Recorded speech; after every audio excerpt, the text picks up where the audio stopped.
രാധേകർണൻ അധ്യായം 18. എൻ്റെ മനസ്സ് കുതിരയേക്കാൾ വേഗതയിൽ ഓടിത്തുടങ്ങി. പ്രവേശന കവാടത്തിൻ്റെ ഉമ്മറപ്പടി തുറന്ന് ഞാൻ ചുറ്റിത്തിരിയുകയായിരുന്നു. ഇടയ്ക്ക് തോന്നും, എന്ത് വാക്ക്, എന്ത് പ്രതിജ്ഞ, ഉടൻ അകത്തേക്ക് കടന്നാലോ. പക്ഷേ എൻ്റെ മനസ്സ് എന്നോട് പറയുന്നു, കർണ, വാഗ്ദാനങ്ങൾ എന്നും പാലിക്കേണ്ടതുണ്ട്. കൊടുത്ത വാക്ക് പാലിക്കാൻ കഴിയാത്തവൻ മനുഷ്യനല്ല, മൃഗമാണ്. ഞാൻ ഉമ്മറപ്പടിയിൽ നിന്ന് പിന്മാറി. വീണ്ടും കയ്യടിയും അട്ടഹാസങ്ങളും കേട്ടു. തുടർന്ന് പരസ്പര ബന്ധമില്ലാത്ത സംഭാഷണങ്ങളും. ഭീമൻ ഗദായുദ്ധത്തിൽ അപരാജിതനായ ദുര്യോധനെ നീ ഇന്ന് എത്ര അനായാസം തോൽപ്പിച്ചു. നിന്റെ അടി എത്ര ശക്തിമത്താണ്. കണ്ണുകൾക്ക് തൃപ്തിയായി. വായുപുത്ര, നിനക്ക് മംഗളം ഭവിക്കട്ടെ. എൻ്റെ മനസ്സ് ഗദായുദ്ധക്കാരനെ പോലെ കറങ്ങി. ശരമാസകലം ചുട്ടുപൊള്ളുകയായിരുന്നു. ഞാൻ ആകാശത്തിലേക്ക് നോക്കി. കാർമേഘം ഇളകിമറിഞ്ഞു തുടങ്ങിയിരുന്നു. ഇളകിമറിയൽ മാത്രം. ഇപ്പോൾ തുടരെയുള്ള കയ്യടിയുടെ ബഹളമാണ്. കയ്യടി മാത്രം. ശബ്ദ കോലാഹലങ്ങളിൽ നിന്ന് മനസ്സിലായി, അർജുനൻ കളരിയിൽ ഇറങ്ങിയിരിക്കുകയാണ്. അർജുനൻ, അർജുനൻ, അർജുനൻ. അയാളെ എന്തിന് ഇത്ര ഗവനിക്കുന്നു? അയാൾ എന്തു പരാക്രമം കാണിക്കാനാണ്? എൻ്റെ ചെവികളിൽ നാല് പുറത്തു നിന്നും ശബ്ദബാണങ്ങൾ വന്നു തറച്ചു. അകത്ത് കളരിയിൽ നിമിഷം പ്രതി കോലാഹലം വർദ്ധിക്കുന്നു.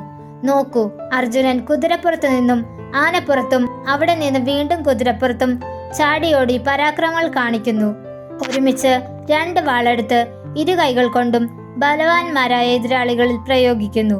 നിമിഷ നേരം കൊണ്ട് എതിരാളിയുടെ കയ്യിൽ നിന്നും വാൾ തെറിപ്പിക്കുന്നു. അയാൾ നമ്രശിരസ്കനായി കളരിക്ക് പുറത്തേക്ക് നടക്കുന്നു. അർജുനെ പോലെ ഒരു വാൾപ്പയറ്റുകാരൻ ഇല്ല തന്നെ.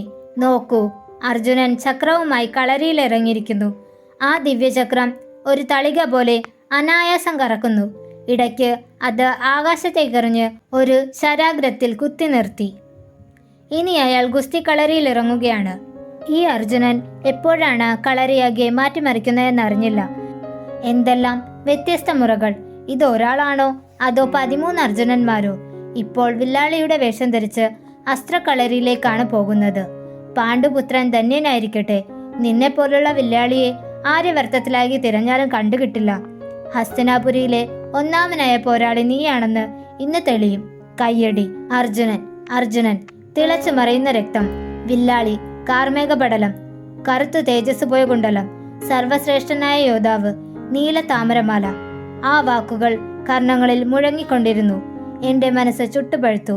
നോക്കൂ, അർജുനൻ ഒരേ സമയം അസംഖ്യ മുന്നങ്ങളിൽ എയ്തുകൊണ്ടിരിക്കുന്നു. ഉയരത്തിലെറിഞ്ഞ പഴങ്ങൾ മേലെ വെച്ചു തന്നെ കഷ്ണങ്ങളാക്കുന്നു. 2, 4, 8 ഇങ്ങനെ ചെറിയ കഷ്ണങ്ങളായി അവ താഴെ എത്തുന്നു. നോക്കൂ, അയാൾ കുടിലബാണം എഴുതിയിരിക്കുന്നു. അവ വളഞ്ഞു പുളഞ്ഞ് ഇടയ്ക്കുള്ള തടസ്സങ്ങളിൽ നിന്നും മാറി ലക്ഷ്യത്തിൽ ചെന്ന് തറച്ചിരിക്കുന്നു. ആകാശത്തിൽ അന്നേരം ശരങ്ങൾ വിട്ട് മഴയുടെ ദൃശ്യം കാണിക്കുന്നു. അതിനിടെ കുടിലബാണങ്ങൾ വിട്ട് വളഞ്ഞു പുളഞ്ഞു പോകുന്ന മിന്നൽ പിണർ കാണിക്കുന്നു. അർജുനെ പോലുള്ള വില്ലാളിയെ ഹസ്തിനാപുരിയിൽ എന്നല്ല, ആര്യവർത്തത്തിലെങ്ങും കാണാൻ കഴിയില്ല. അയാൾ അവസാനത്തെ ഇനം കാണിക്കുകയാണ്. ശബ്ദം കേട്ട സ്ഥലം ഉന്നം വെച്ച് അമ്പെയ്യും. തുണി കൊണ്ട് കണ്ണുകൾ കെട്ടിയിരിക്കുന്നു. ഒരു സൂചി ബാണമെടുത്ത് ചുണ്ടിലടുപ്പിച്ച് കണ്ണടച്ച് ഗുരുവിനെ സ്മരിക്കുന്നു. അർജുനൻ ധന്യനാണ്. പാണ്ഡുപുത്രൻ ധന്യനാണ്. ആരും കാണും മുമ്പ് പുറം തിരിഞ്ഞു നിന്ന് അയാൾ കുരയ്ക്കുന്ന നായുടെ ശബ്ദം മാത്രം കേട്ട് അതിന്റെ വായിൽ തന്നെ എയ്തുകൊള്ളിച്ചു. നായുടെ വായ അവൻ അടച്ചുകളഞ്ഞു. സർവശ്രേഷ്ഠനായ വില്ലാളി ധന്യനായിരിക്കട്ടെ. ഇത് കണ്ടോ? ഗുരുദ്രോണർ നായുടെ വായിൽ നിന്നും അമ്പെടുത്ത് എല്ലാവരെയും കാണിക്കുന്നു. ആരോ അംഗീകാരത്തിന്റെ നീലത്താമര അയാളുടെ കയ്യിൽ കൊടുത്തിരിക്കുന്നു. നീലത്താമരമാല. അപരാജിത വില്ലാളി. മേഘാവൃതമായ ആകാശം. ഒരു നിമിഷം. കീർത്തിയുടെ അംഗീകാരത്തിന്റെയും ഒരു നിമിഷം. രാധേകർണൻ അടുത്ത അധ്യായത്തിൽ തുടരും.